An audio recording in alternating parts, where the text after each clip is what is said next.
I'm just going to plop down here in the middle. For some reason I thought we were going to have a visualizer because I'm like that. But this is what we call a power control wheel, okay? And this is what happens in these types of relationships, is when power and control are involved. There's certain characteristics that are commonplace, and these lead and kind of build on one another. So we're going to talk about some of those, and you know, between CSI and all the 5 different types of Law and Order and everything on TV that you guys see, I'm confident that you guys can recognize some of these things that happen. And putting them all together, you can see how all of these things build on each other, and how all of these things are all going on at the same time. So some of the things that happen, first off, we'll start right here at I guess that's around 10 o'clock, which is possessiveness.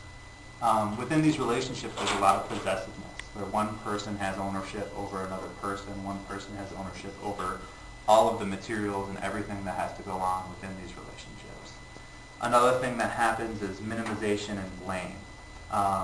People are blamed for things that are outside of their control. People are blamed for everything that goes wrong within one of these relationships. The next one is intimidation. This can be physical, it can be verbal, it can be sexual, but there's a fear component that is commonplace. Sexual abuse, which is more specifically what we often see as far as TAPA goes, which is, you know, forced sex within a relationship, or everything that goes onto that. Physical abuse, hitting, striking, pushing, that type of thing. Threats of any of these other things going on. Then you have domination, and last, humiliation. So what I'm hoping you guys are going to do is help me find out some instances that you guys can imagine, or instances that you have seen on TV or with people that you already know, where these types of things have happened in relationships. And if we can just get 2 or 3 for each of these little wheels, that'll be helpful for all of us. So can anyone give us an example of possessiveness? When you don't want the other person to go with other friends. Okay. So not letting a person out. They're really jealous of your other friends, basically. Okay. Monitoring phone calls. Okay. Yes, you're good. Monitoring phone calls. Okay. Any other ones? So many more. Let's just have one more. If we can just come up with one more. Limiting, car use or something. Okay. Okay. Limiting car use. And other ways to get out, other ways to get and make money. This is just what somebody might experience as far as, campus situation, or Any situation. I just went over this last night in class. Oh, really? Yeah. Okay. So you're going to be our expert over here, so I'm sure you're going to have a lot to add in on that. Okay, so let's move on to minimization and blame. What are some instances where you can see some examples of that happening? Well, if you're in an abusive relationship and it's the guy that usually goes, like, you made me do it because you're such a bad girlfriend. Okay, you made me do When you do it. something bad, you have to get punished. And if you don't punish yourself, then who else will care about me? Okay. So that kind of goes into something else too, which is that hierarchy of I'm the one that's going to punish you, and sort of one person being above the other, where if you mess up, I'm going to punish you in much the same way a boss would punish someone, or a parent would punish a child. See, when I think of that, I think of the whole dominant, how the male or female is dominant and blames the other person for anything, little thing that's wrong. Any little thing. And Could that's be something that's anywhere- really good. You're could linking be onto here domination Anywhere too. from the remote control is an inch from where it should be, or something stupid like that. So sort of like the small details. Yeah. So it's not always a big deal of possibly, suspecting someone of cheating when they're going out with their friends, to dinner wasn't on the table at 5 o'clock on the nose, it was on the table at 5:01.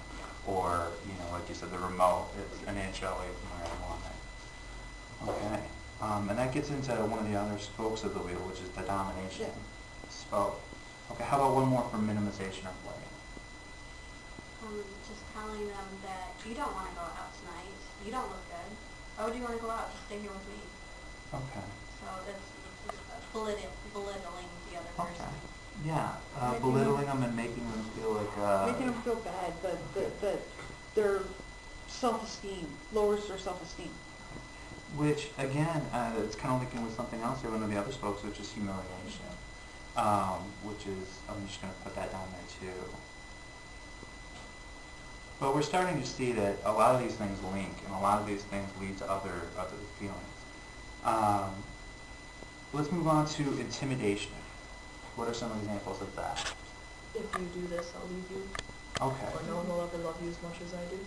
Okay. Or if you leave, I'll kill myself. Whether it's like, partners do that. Okay. Telling that you're So you fisting feel your like hands when you're upset with Your somebody. responsibility to stay with them, regardless of the situation. Okay.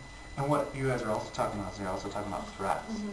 which is making threats whether you're going to follow through on them or not. And you were talking about something else, which is just that physical intimidation. Like, I'm not hitting you, but I'm I making could a be. fist. I could be. Yeah, Type thing. pounding a fist.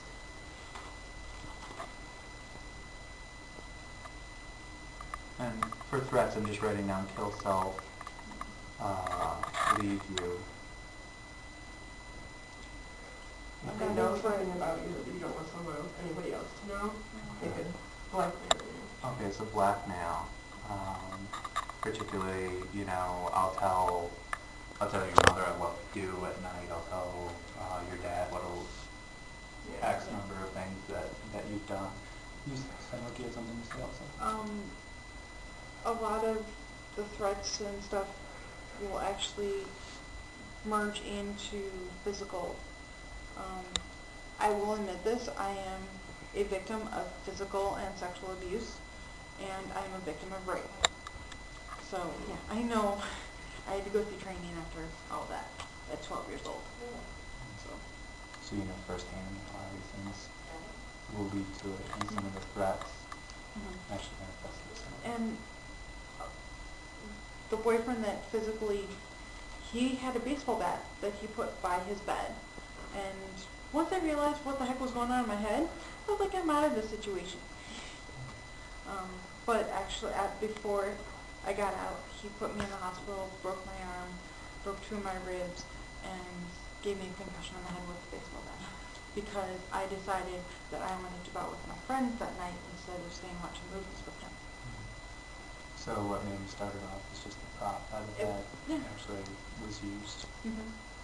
Would it be alright if I just write down Yeah, go baseball ahead. bat as far as the threats go? Go ahead. I've gone through therapy and everything. I'm fine with talking about it.